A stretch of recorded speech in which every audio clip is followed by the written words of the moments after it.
72 어미의 마지막 선택.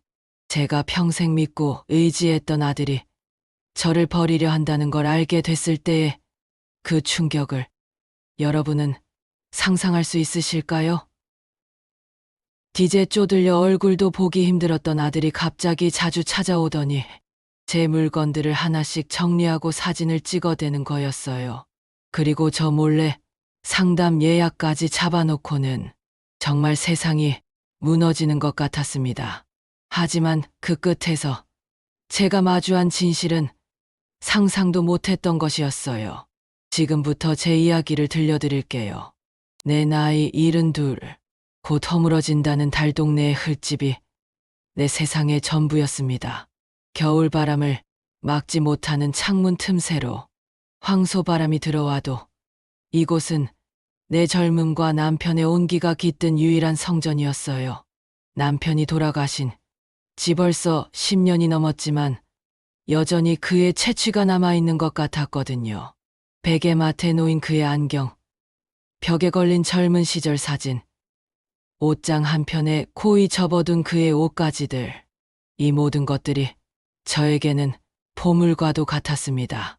집은 정말 낡았어요. 벽지는 곳곳이 뜯어지고 천장에는 비 자국이 얼룩덜룩했습니다.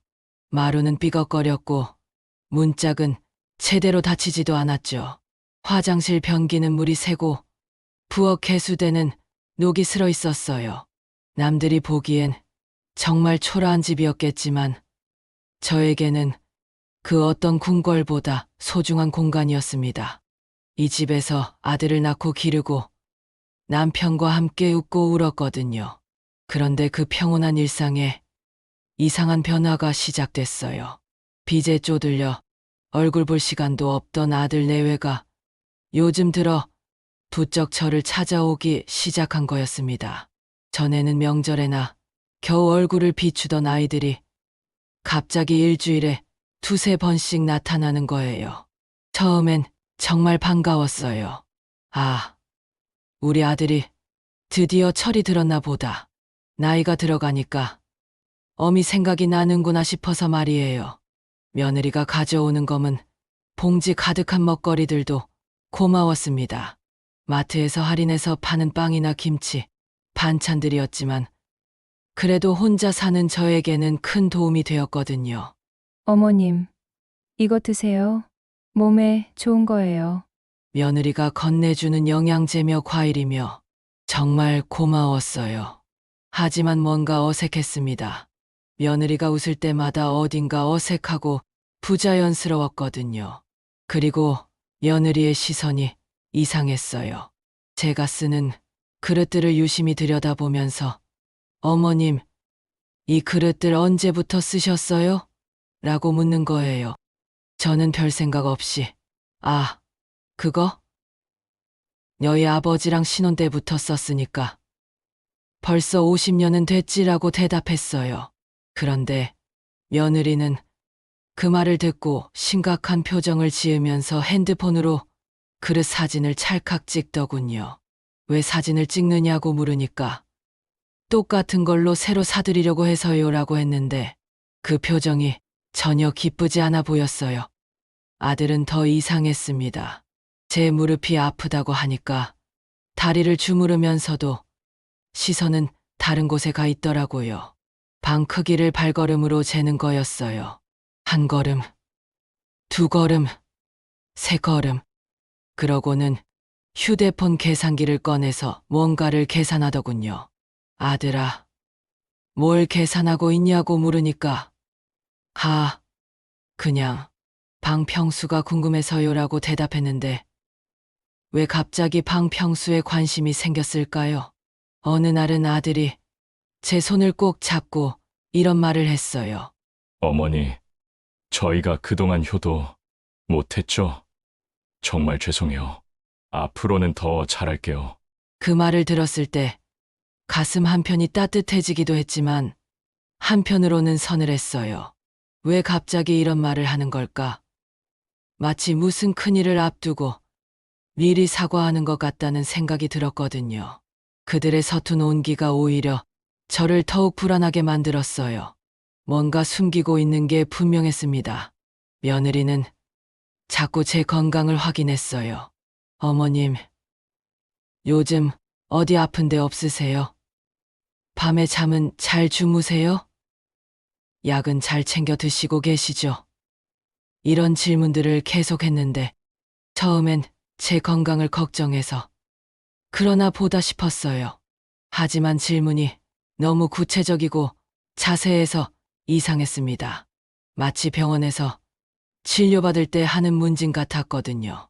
평소에는 제가 아파도 별로 신경 쓰지 않던 며느리가 갑자기 이렇게 관심을 보이니까 뭔가 의도가 있어 보였어요. 그리고 결정적으로 이상한 건 아이들이 저와 함께 있을 때 자꾸 시계를 보는 거였어요. 예전에는 1시간도 못 있어서 어머니, 저희 가봐야 해요라고 하며 바쁘게 나갔는데 요즘에는 몇 시간씩 있으면서도 계속 시간을 확인하더라고요. 마치 뭔가를 기다리는 사람들 같았어요. 그들의 모든 행동이 평소와 달라서 점점 의심이 커져갔습니다. 의심이 한번 시작되니까 모든 게 다르게 보이기 시작했어요. 아이들의 행동 하나하나가 수상해 보였거든요. 어느 날 며느리가 어머님, 옷 정리 좀 도와드릴게요 라며 제 옷장을 열었어요. 그러고는 정말 꼼꼼하게 옷들을 하나씩 꺼내더니 개수를 세는 거였어요.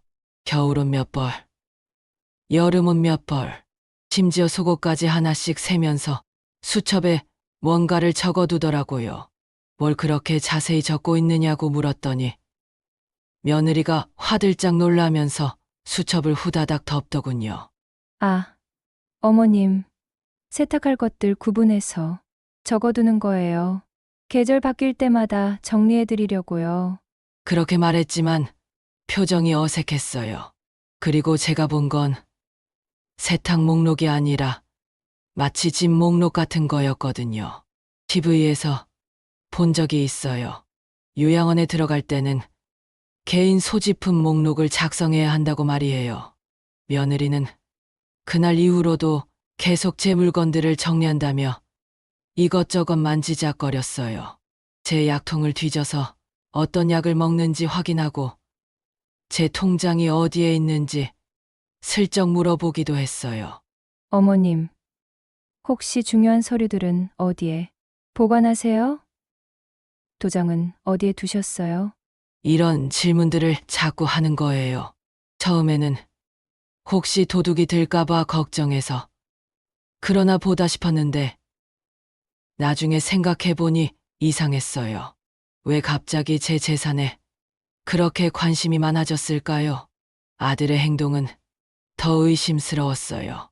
제가 허리가 아프다고 하면서 방에 누워있는데 뒤에서 계속 휴대폰 찰칵거리는 소리가 들리는 거예요. 처음에는 뭔가 싶어서 그냥 있었는데 소리가 너무 자주 나니까 궁금해서 돌아봤어요. 그런데 아들이 뭘 하고 있었는지 아세요? 방 벽에 금이 간 곳들, 비가 새서 얼룩진 천장, 뜯어진 벽지 부분들을 하나하나 사진으로 찍고 있더라고요. 그것도 여러 각도에서 아주 자세히 말이에요. 아들아, 뭘 그렇게 찍고 있냐고 물으니까 어머니, 집 수리할 곳들 좀 찍어두려고요. 나중에 업체한테 보여주려고요 라고 대답했어요. 하지만 아들의 표정을 보니 전혀 수리할 계획이 있어 보이지 않았어요. 오히려 뭔가를 증명하려는 것 같았거든요. 마치 이 집이 얼마나 위험한지 보여주려는 증거를 모으는 사람 같았어요. 며칠 뒤에는 더 이상한 일이 벌어졌어요.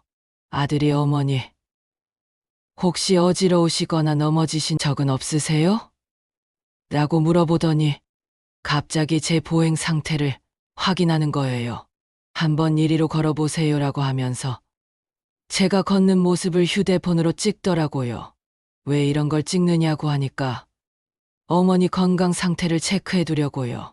나중에 병원 가실 때 의사 선생님께 보여드리려고요 라고 했는데 전혀 설득력이 없었어요. 그리고 결정적인 장면을 목격했어요. 그날 밤 화장실 가려고 일어났는데 부엌에서 아들 내외가 소곤소곤 이야기하는 소리가 들렸어요. 혹시나 싶어서 방문을 살짝 열고 귀를 기울였는데 충격적인 내용을 들었습니다. 서류는 다 준비됐어? 아들의 목소리였어요. 응. 상담 날짜도 잡혔어. 내일 모레 오전 10시야. 며느리가 대답했어요. 사진들도 다 찍었지. 집 상태 얼마나 심각한지 보여줘야 해. 어머니 충격 받으실 텐데. 어쩔 수 없어. 이대로는 정말 위험해. 우리도 더 이상 감당 안 돼. 그 순간 온몸이 얼어붙는 것 같았어요. 서류, 상담, 사진, 이 모든 퍼즐 조각들이 맞춰지면서 끔찍한 그림이 완성됐어요. 아들 내외가 저를 요양원에 보낼 준비를 하고 있었던 거예요. 그동안의 친절도, 자주 찾아오는 것도, 물건들, 정리하고 사진 찍는 것도 모두 저를 보내기 전에 죄책감을 덜어내려는 마지막 의식이었던 거죠. 그날 밤은 정말 길었어요. 한숨도 잘 수 없었어요. 천장을 바라보며 계속 생각했어요. 내가 기른 자식이 내 품에서 젖 먹고 자란 아들이 이렇게 나를 버리려 한다고? 믿고 싶지 않았지만 모든 증거가 그걸 가리키고 있었어요. 가슴이 너무 아파서 숨쉬기도 힘들었습니다. 아들 내외의 대화를 엿들은 후 잠이 오지 않는 밤들이 계속됐어요. 눈을 감으면 과거가 주마등처럼 스쳐 지나갔습니다. 특히 아들이 처음 장사를 시작할 때가 자꾸 떠올랐어요. 그때 제가 얼마나 기뻤는지 몰라요. 28살의 아들이 어머니, 저 이제 장사 시작해 볼게요. 작은 백반집이지만 열심히 해서 크게 키워볼 거예요라고 말했을 때 가슴이 벅차올랐거든요. 그래, 우리 아들, 어머니 도와줄게. 저는 그때 망설임 없이 집을 담보로 대출을 받았어요. 당시 이 집값이 한 3천만 원 정도 됐는데 2천만 원을 대출받아서 아들의 창업 자금으로 내주었어요. 부족한 돈은 평생 모아둔 적금 800만 원을 털어서 보탰죠. 그때는 정말 기쁜 마음으로 도와줬어요. 우리 아들이 성공해서 잘 살게 될 거라고 믿었거든요. 어머니, 걱정 마세요. 장사 잘 되면 매달 이자 꼬박꼬박 갚을 테니까요. 그리고 성공하면 이 낡은 집부터 고쳐드릴게요. 아니, 새 집으로 이사 가서 편하게 사시게 해드릴게요. 아들의 그 말을 얼마나 믿고 기다렸는지 몰라요. 매일 아침 일어나면서 오늘은 아들에게서 좋은 소식이 올까라고 기대했어요. 하지만 현실은 정말 냉혹했어요. 백반집 장사는 생각보다 훨씬 어려웠어요. 장사 초반에는 손님도 별로 없었고 재료비며 임대료며 인건비며 나가는 돈은 엄청났는데 들어오는 돈은 턱없이 부족했어요. 아들은 새벽 4시부터 밤 10시까지 일해도 간신히 적자를 면하는 수준이었어요. 몇 달이 지나도 상황은 나아지지 않았고 오히려 대출 이자가 눈덩이처럼 불어났어요. 매달 이자만 80만 원씩 나가니까 아들이 얼마나 힘들어했는지 볼 때마다 얼굴이 까맣게 타고 살이 빠져가는 게 보였어요. 어머니, 죄송해요. 제가 능력이 부족해서. 아들이 고개를 숙이며 사과할 때마다 가슴이 찢어지는 것 같았어요. 잘 되라고 도와준 돈이 오히려 아들의 목을 조르는 올가미가 된 거였으니까요. 결국 3년을 버티다가 가게를 접어야 했어요. 그마저도 임대보증금이나 인테리어비는 하나도 건지지 못하고 말이에요. 아들은 그때부터 이것저것 닥치는 대로 일을 했어요. 택배 배송도 하고 대리운전도 하고 건설 현장에서 막이도 했어요.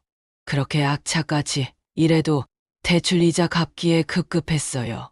며느리도 마트에서 계산 일을 하고 저녁에는 전단지 배포까지 하면서 가게의 보탬이 되려고 했었죠. 그런데 원금은 줄어들기는커녕 연체이자까지 붙어서 더 늘어만 갔어요. 지금은 3,500만 원까지 불어났어요. 아들 나이 40이 다 되어 가는데 여전히 빚더미에 앉아 있으니 얼마나 절망적이었을까요? 친구들은 다들 집도 사고 아이들 교육시키며 잘 살고 있는데 우리 아들만 이 모양이니까요. 모든 게 제 잘못이었어요. 제가 욕심을 부려서 아들을 이렇게 만든 거였어요. 그냥 아들이 월급쟁이로 살았다면 이렇게까지 고생하지는 않았을 텐데 괜한 욕심으로 장사를 부추기고 거기에 집까지 담보로 잡혀서 이렇게 된 거였어요. 제가 아들 인생의 가장 큰 걸림돌이 된 거죠. 이제 와서 생각해보니 이해가 됐어요. 아들 입장에서는 저와 이 집이 얼마나 큰 부담일까요? 매달 이자 갚느라 허리가 휠 텐데 이 집까지 팔면 빚을 상당히 줄일 수 있을 거예요. 그리고 저까지 요양원에 보내면 생활비 부담도 덜고 아들 입장에서는 가장 현실적인 선택이었을 거예요. 그렇게 생각하니까 오히려 아들이 불쌍해졌어요. 40살이 넘도록 쟤 때문에 고생만 하고 있으니까요. 차라리 제가 없어지는 게 나을 것 같다는 생각까지 들었어요. 하지만 한편으로는 서운하기도 했어요. 그래도 저를 낳고 길은 어미인데 이렇게 뒤에서 몰래 준비하지 말고 솔직하게 말해달라고 할 수도 있지 않았을까요? 며칠 동안 이런 생각에 시달리다 보니까 정말 죽고 싶어졌어요. 밥맛도 없고 잠도 안 왔어요. 거울을 보니까 며칠 사이에 더 늙어 보이더라고요. 이렇게 사는 게 무슨 의미가 있을까 싶었어요. 며칠 뒤 드디어 그 순간이 왔어요. 아들이 구청에서 가져왔다는 서류 한 뭉치를 들고 왔거든요. A사 용지로 한 뼘 정도 되는 두꺼운 서류였어요. 봉투에 긴급 주거 지원 관련 서류라고 적혀 있었는데 저는 그게 뭔지 몰랐어요. 어머니, 아들이 서류를 제 앞에 내려놓으면서 말을 꺼냈어요. 정말 죄송해요. 그 첫 마디부터 심상치 않았어요. 아들의 목소리가 떨리고 있었거든요. 저희도 살아야 해요. 더 이상 이렇게는 못 살겠어요. 며느리는 부엌 한쪽 구석에 서서 울고 있더라고요. 어깨가 덜덜 떨리는 게 보였어요. 여기에 도장만 찍어주시면 돼요. 아들이 서류를 펼쳐서 몇 군데를 가리키며 말했어요. 하지만 차마 제 눈을 쳐다보지는 못하더군요. 고개를 숙인 채 바닥만 바라보고 있었어요. 저도 덩달아 고개가 숙여졌어요. 아, 드디어 이 순간이 왔구나. 그런 생각이 들었어요. 서류 위에는 어려운 한자와 법률 용어들이 가득했어요. 저는 글을 잘못 읽어서 정확히 뭔지 알 수 없었지만 대충 보니까 뭔가 권리를 포기한다는 내용 같았어요. 아마도 이 집에 대한 권리를 포기하고 요양원 입소에 동의한다는 내용이겠지. 그런 생각이 들었어요. 도장을 어디에 찍으면 되냐? 제가 떨리는 목소리로 물었어요. 정말 목소리가 나오지 않을 것 같았거든요. 아들이 손가락으로 4군데를 가리켜 주었어요. 여기, 그리고 여기, 그리고 이쪽에도. 저는 서랍에서 평생 써온 낡은 도장을 꺼냈어요. 남편이 결혼할 때 만들어준 도장인데 벌써 50년을 함께한 거였어요. 이 도장으로 아들 출생신고도 했고 집 계약서에도 찍었고 남편 장례식 때도 썼고 온갖 중요한 순간마다 함께했던 도장이었는데 이제 마지막으로 제 인생을 정리하는 서류에 찍게 되는군요. 손이 너무 떨려서 도장을 제대로 잡을 수가 없었어요. 인주통을 여는데도 한참이 걸렸어요. 빨간 인주에 도장을 찍는데 손이 덜덜 떨려서 인주가 여기저기 묻었어요. 어머니, 제가 도와드릴까요? 며느리가 다가와서 조심스럽게 말했어요. 하지만 저는 고개를 저었어요. 이것만은 제 손으로 해야겠다는 생각이 들었거든요. 첫 번째 도장을 찍었어요. 뚝 하는 소리가 너무 크게 들렸어요. 마치 제 인생의 한 페이지가 넘어가는 소리 같았어요. 두 번째, 세 번째, 도장을 찍을 때마다 가슴이 무너지는 것 같았어요. 마지막 도장을 찍고 나니까 모든 게 끝났다는 생각이 들었어요. 언제 가면 되냐? 제가 물었어요.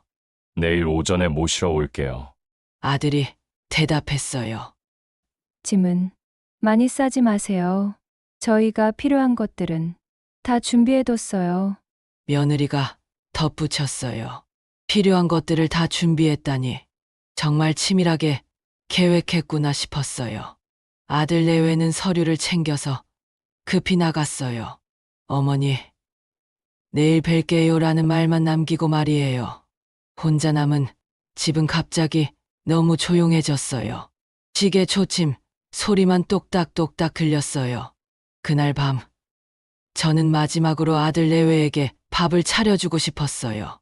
내일이면 헤어질 텐데 마지막 한 끼는 정성껏 해주고 싶었거든요. 쌀독을 열어보니 바닥이 훤히 보였어요. 그래도 밥 한 끼 정도는 할 수 있을 만큼 남아 있었어요. 쌀을 씻으면서 눈물이 났어요. 이 쌀로 밥을 짓는 것도 마지막이구나 싶어서요. 냉장고를 뒤져보니 시든 무며 토막과 양파 하나, 그리고 멸치 조금이 있었어요. 무는 좀 물렀지만 그래도 국은 끓일 수 있을 정도였어요. 정성껏 물을 썰어서 멸치 육수에 넣고 끓였어요.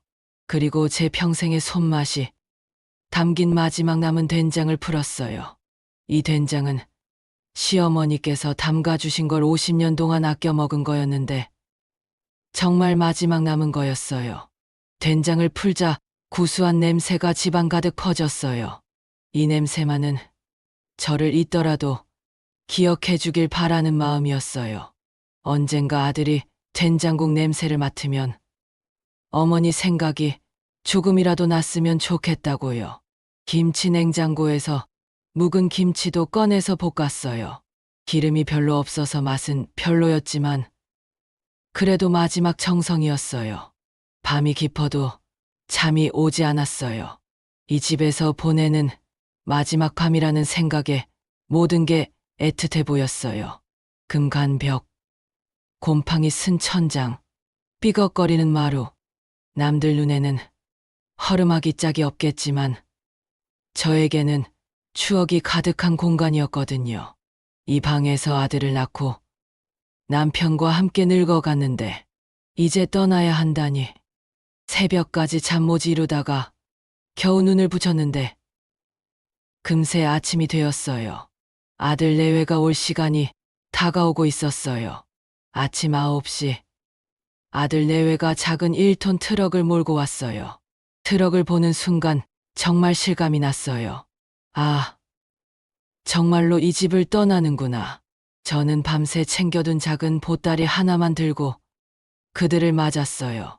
보따리 안에는 남편 사진 한 장, 낡은 옷 몇 벌, 그리고 오래된 성경책 하나가 전부였어요. 더 가져가 봐야 요양원에서 쓸 수 있을까 싶어서요. 어머니, 가시기 전에 아침 드세요. 며느리가 조심스럽게 말했어요. 제가 밤새 정성껏 준비한 음식이 상에 차려져 있었어요. 된장국에서 나는 구수한 냄새, 볶은 김치, 그리고 김 한 봉지. 정말 소박한 상차림이었지만 제 마지막 정성이 담겨 있었어요.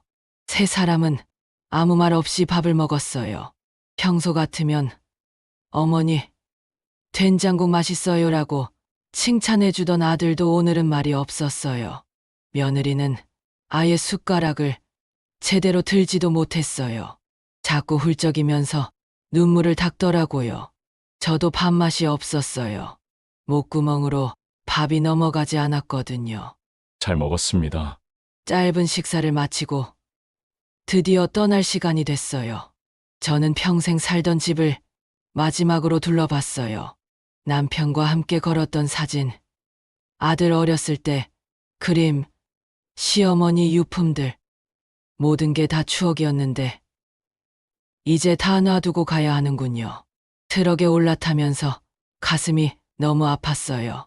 뒤돌아보니 우리 집이 점점 작아지더라고요. 정말 다시는 저 집을 볼 수 없을까봐 두려웠어요. 아들이 운전하면서도 룸미러로 계속 저를 확인하더라고요. 걱정되는 표정이었어요.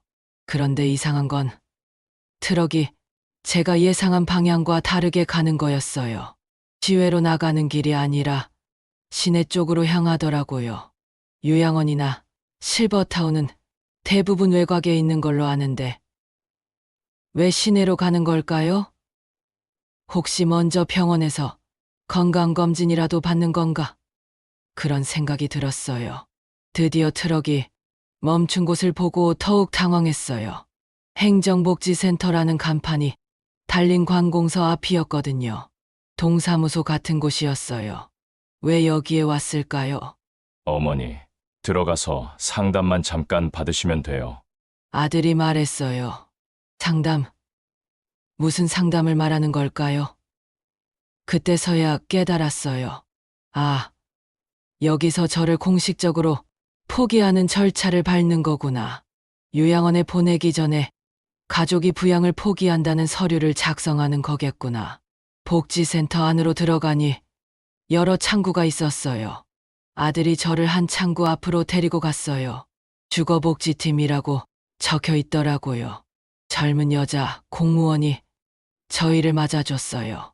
어르신, 안녕하세요. 서류 가져오셨나요? 공무원이 친절하게 물었어요.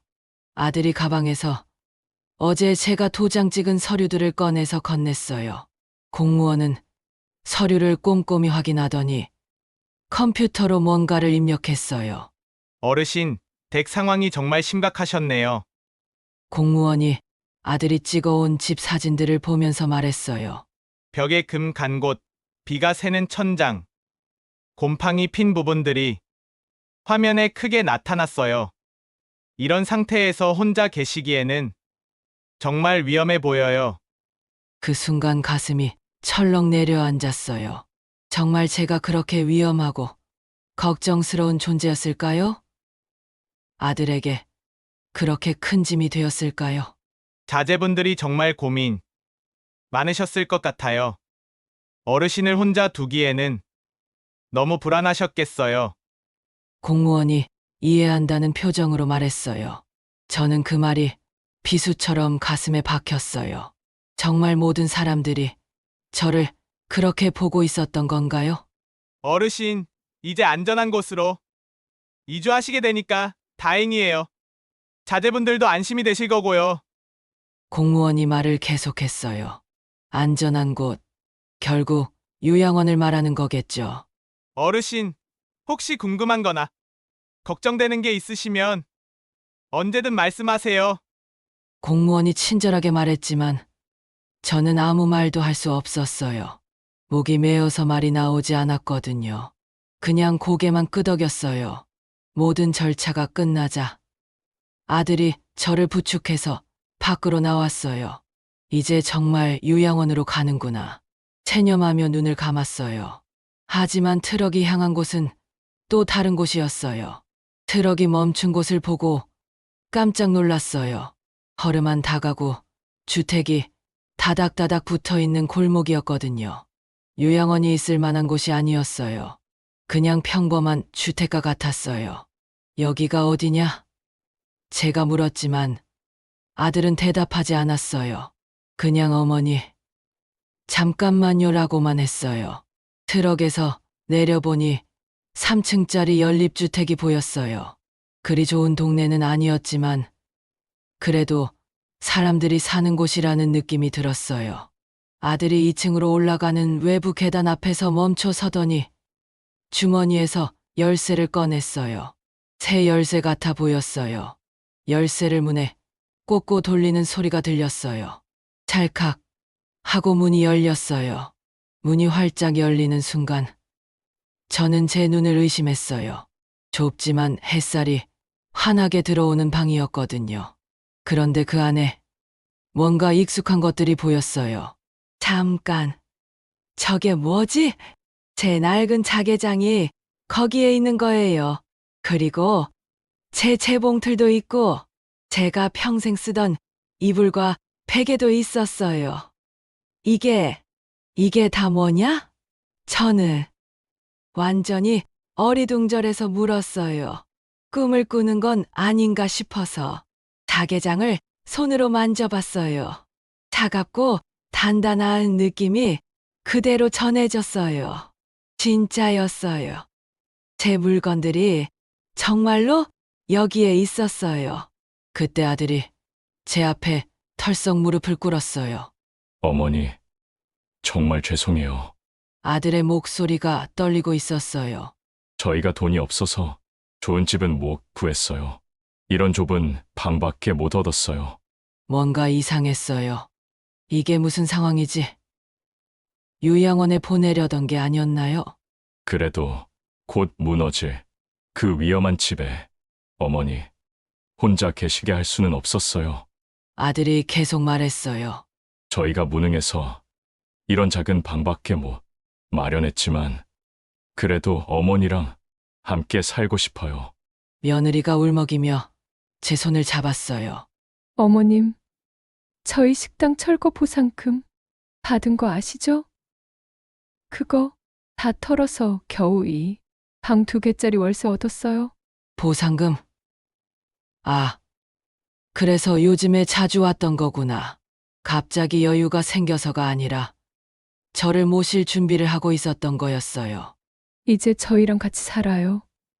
어머님, 며느리의 목소리에는 진심이 담겨 있었어요. 굶어도 같이 굶고 살아도 같이 살아요.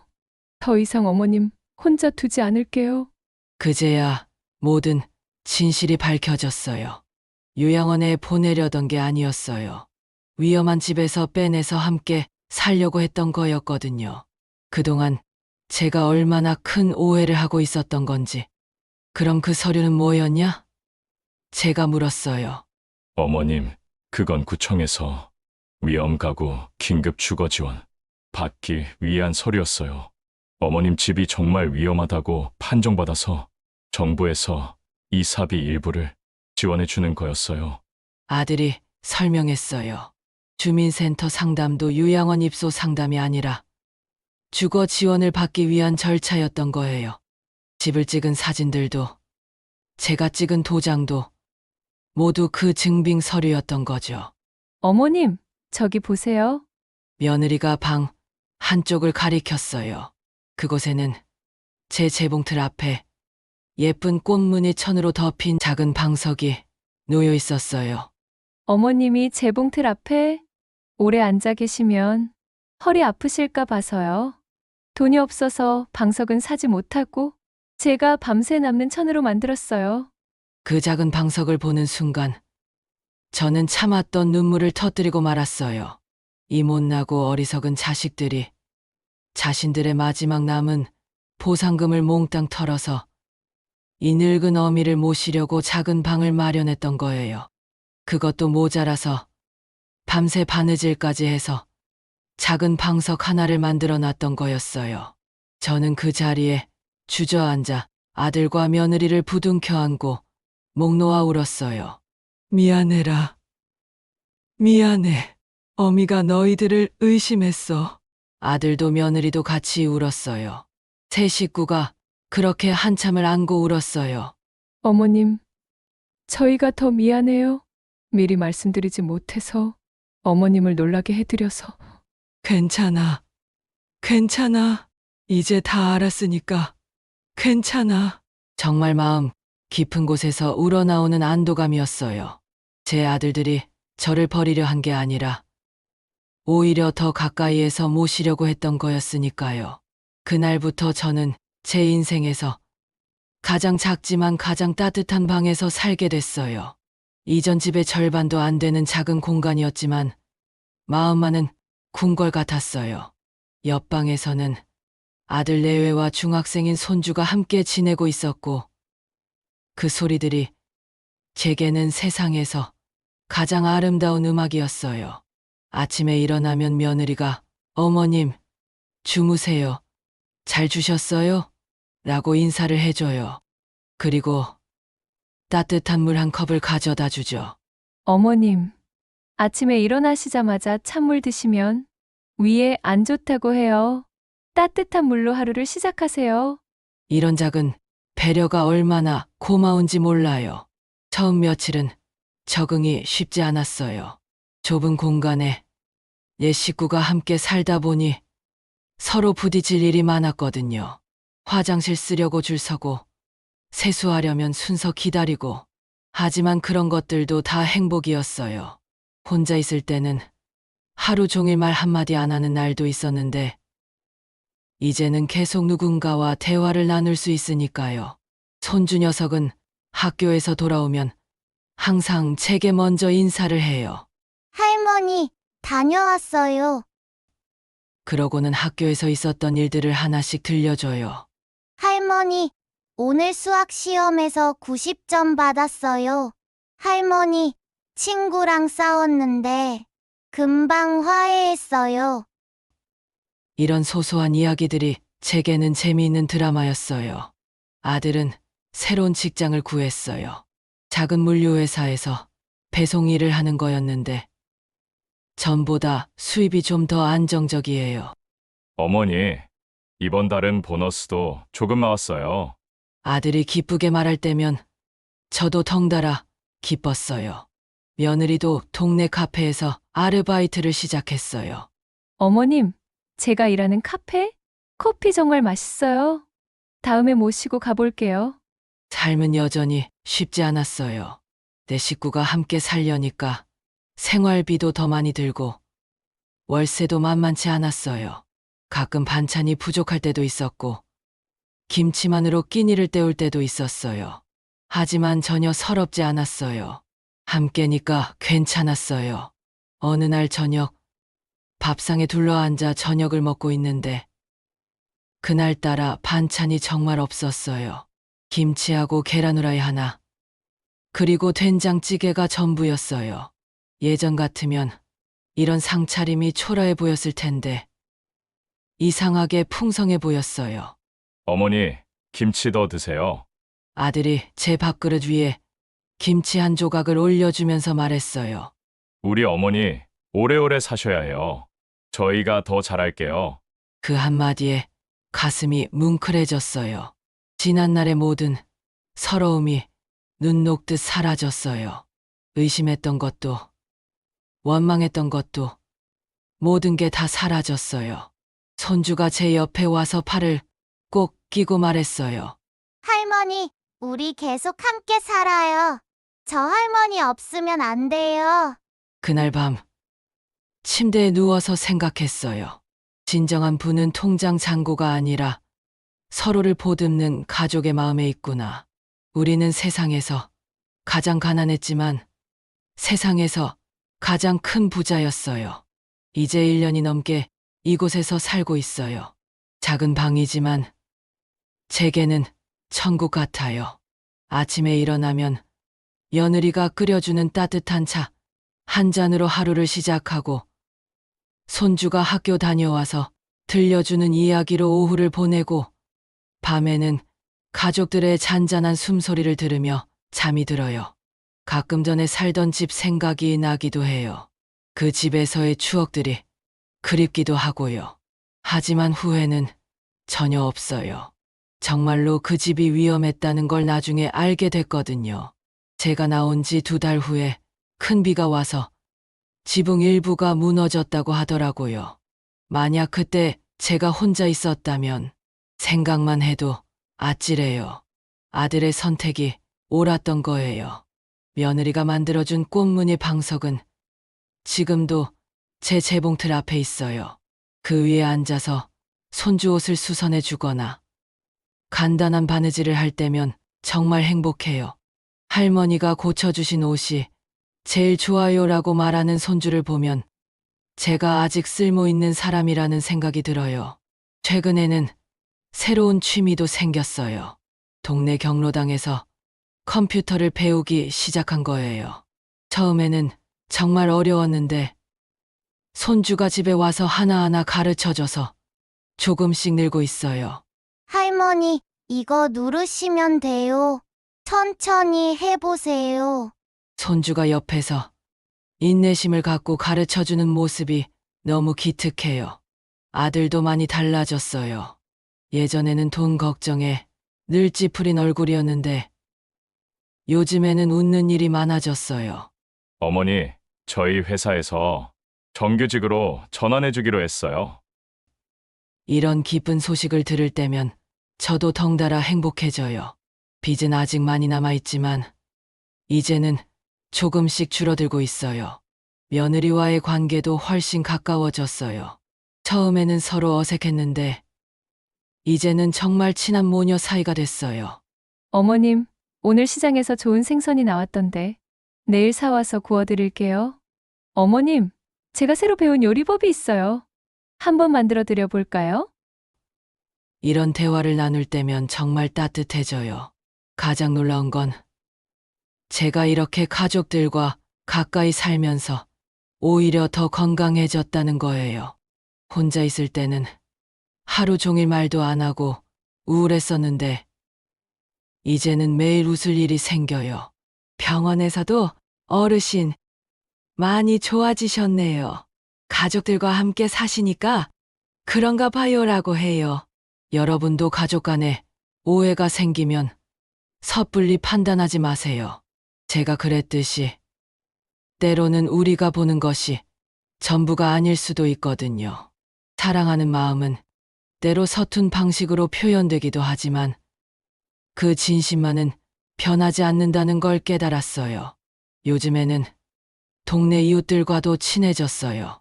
어머님, 오늘 반찬 많이 했는데 좀 나눠드릴게요. 어머님, 시장 가시는 길에 저희 것도 좀 사다 주실 수 있어요? 이런 소소한 교류들이 정말 즐거워요. 혼자 살 때는 이웃이 누구인지도 몰랐는데 이제는 서로 안부를 묻는 사이가 됐어요. 지난주에는 정말 기쁜 일이 있었어요. 손주가 전교에서 3등을 했다고 상장을 받아왔거든요. 할머니, 제가 공부 열심히 해서 좋은 대학 가서 나중에 할머니 효도 많이 할 거예요. 말을 들었을 때 눈물이 핑 돌더라고요. 이 아이가 이렇게 자라서 훌륭한 사람이 되는 걸 제가 직접 볼 수 있다는 게 얼마나 감사한지 몰라요. 아들도 요즘 새로운 계획을 세우고 있어요. 어머니, 저 몇 년 더 열심히 일해서 모아가지고 좀 더 넓은 집으로 이사 갈 거예요.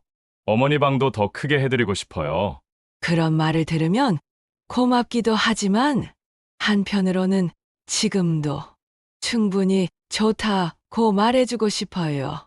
크기가 중요한 게 아니라 함께 있다는 것 자체가 선물이니까요. 며느리는 요즘 요리를 더 열심히 배우고 있어요. 어머님, 어머님이 좋아하시는 음식, 레시피 좀 가르쳐 주세요. 제가 더 맛있게 해드리고 싶어요.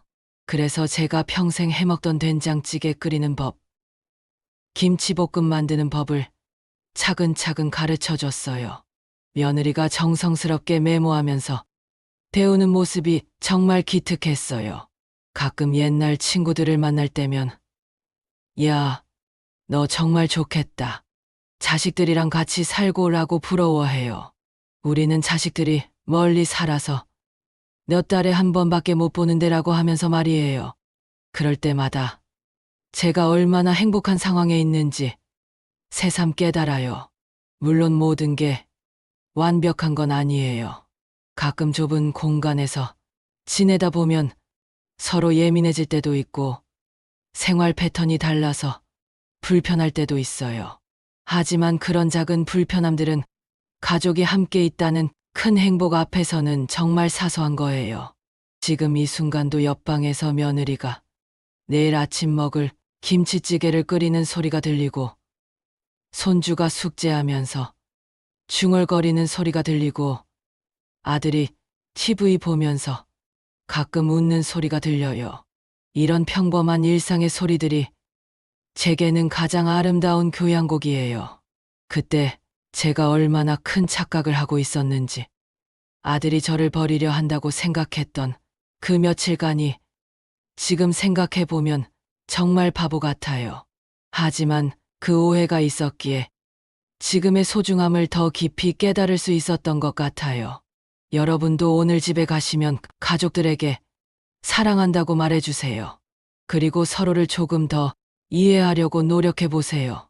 때로는 오해가 생길 수도 있지만 진심으로 서로를 아낀다면 언젠가는 그 진실이 드러날 거예요. 우리 모두에게는 누군가의 소중한 가족이니까요. 이 이야기가 여러분께 작은 위로와 깨달음이 되었으면 좋겠어요. 가족의 소중함을 다시 한번 생각해 볼 수 있는 계기가 되셨으면 해요. 영상이 도움이 되셨다면 구독과 좋아요 버튼 꾹 눌러주시고 여러분만의 가족 이야기도 댓글로 들려주세요. 따뜻한 이야기들을 나누다 보면 우리 모두가 조금 더 행복해질 수 있을 거예요. 행복하세요.